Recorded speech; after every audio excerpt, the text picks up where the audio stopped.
শুভেন্দু অধিকারী বাঁকুড়ায় মহিলাদের কুরুচিকর মন্তব্যের প্রতিবাদে ইন্দাসে বিক্ষোভে ফেটে পড়লেন মহিলারা। উপস্থিত তৃণমূল প্রার্থী সুজাতা মণ্ডল। শুভেন্দু অধিকারীকে 48 ঘন্টার মধ্যে ক্ষমা চাওয়ার দাবি সুজাতার। গতকাল রাজ্যের বিরোধী দলনেতা শুভেন্দু অধিকারী পাত্রসায়ের ব্লকের বালসি জনসভা থেকে রায়পুরের মিছিলে যাচ্ছিলেন। ঠিক তখনই সিমলাপালের হেতাগড়ায় তৃণমূলের একটি পথসভা অনুষ্ঠিত হচ্ছিল। সেই সভা থেকে শুভেন্দুর উদ্দেশ্যে চোর স্লোগান দিতে থাকে তৃণমূলের মহিলা কর্মীরা। এরপরেই মেজাজ হারিয়ে কনভয় থামিয়ে গাড়ি থেকে নেমে পড়েন বিরোধী দলনেতা শুভেন্দু অধিকারী। পুলিশকে ধমক দেওয়ার পাশাপাশি মহিলাদের অকথ্য ভাষায় গালিগালাজ করতে থাকে বিরোধী দলনেতা। এই ঘটনার তীব্র নিন্দা জানিয়ে আজ ইন্দাসের সাহসপুর গ্রাম পঞ্চায়েতের নারায়ণপুর গ্রামে বিষ্ণুপুর লোকসভা কেন্দ্রে তৃণমূল কংগ্রেসের প্রার্থী সুজাতা মণ্ডল এর নেতৃত্বে এবং ইন্দাস ব্লক সভাপতির উপস্থিতিতে মহিলা তৃণমূল কংগ্রেসের কর্মীরা হাতে প্ল্যাকার্ড নিয়ে তুমুল বিক্ষোভে ফেটে পড়েন।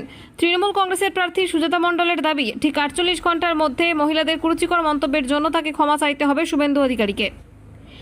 তিনি যদি ক্ষমা না চান, আগামী দিনে এই ইন্দাস থেকে প্রতিবাদ গোটা রাজ্যে ছড়িয়ে পড়বে এবং মহিলারা শুভেন্দু অধিকারীকে ঘর থেকে বেরোনো বন্ধ করে দেবে। বিষ্ণুপুর সাংগঠনিক জেলা বিজেপির মুখপাত্র দেবপ্রিয় বিশ্বাস বলেন যে ভিডিওটা এসেছে, সেই ভিডিওটার সত্যতা নিয়ে প্রশ্নচিহ্ন রয়েছে।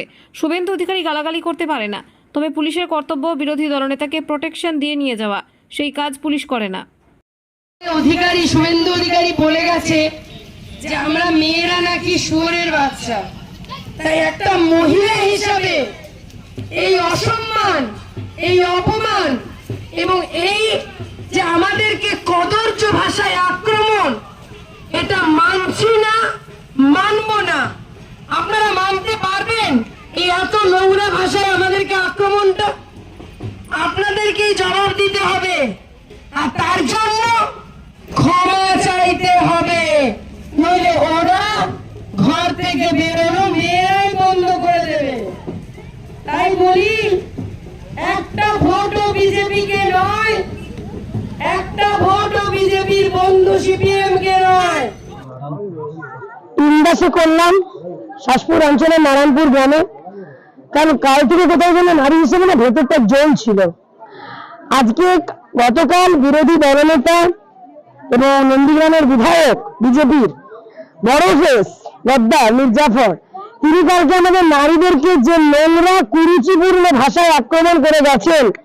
উনি বলেছেন আমরা মহিলারা নাকি শুয়োরের বাচ্চা। তাহলে ভাবুন, আজকে যেখানে মহিলাদেরকে এত সম্মান দিচ্ছে মমতা ব্যানার্জি, যেখানে আমাদেরকে মা লক্ষ্মী বলা হচ্ছে, অনেক জায়গায় মহিষাসুর মন্দিরের রূপে মা দুর্গা রূপে পুজো করা হয় মেয়েদেরকে, সেখানে শুভেন্দু অধিকারী বলছে যে আমরা মহিলারা চুপ কর, আমরা শুয়োরের বাচ্চা। এটাই বলছেন উনি।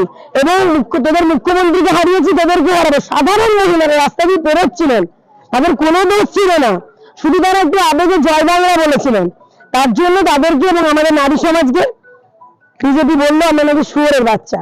আমি একটা কথা আপনাকে বলতে পারি যে আগামী 24 ঘন্টার মধ্যে যদি বিরোধী দলনেতা মিস্টার অধিকারী তিনি যদি আমাদের নারীদের কাছে ক্ষমা না চান, তাহলে ইন্দাসের মাটি থেকে গোটা রাজ্যে আন্দোলন ছড়িয়ে পড়বে এবং ওনাকে ঘর থেকে বের করা মহিলারা বন্ধ করে দেবে। মহিলাদের এই অসম্মান একজন মহিলা প্রার্থী হিসেবে, একজন মহিলা হিসেবে মানছি না, মানব না।